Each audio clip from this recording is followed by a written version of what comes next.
ములుగు జిల్లాలోని తాడ్వాయి మండలం ఏజెన్సీ ప్రాంతమైన కాల్వపల్లిలో మావోయిస్టుల డంపు కలకలం రేపింది. కాల్వపల్లి గ్రామ శివార్లో ఉన్న పీరయ్య అనే రైతు తన పోడు భూమిని దున్నుతుండగా ఇనుప డ్రమ్ము బయటపడింది. భూమిలో డ్రమ్మును చూసిన రైతు డంపుగా భావించి ట్రాక్టర్ డ్రైవర్తో పాటు అక్కడి నుండి వెళ్లిపోయారు.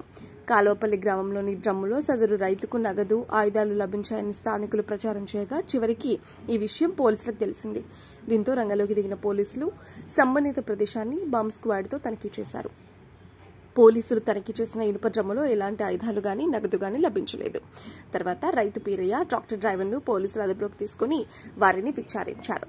ఇలాంటి ఘటనలు జరిగినప్పుడు పోలీసులకు సమాచారం ఇవ్వాలని వారికి సూచించారు. అలాగే పొలం పనులు చేసేటప్పుడు ఇలాంటి వాటి పట్ల జాగ్రత్తగా ఉండాలని పోలీసులు తెలిపారు.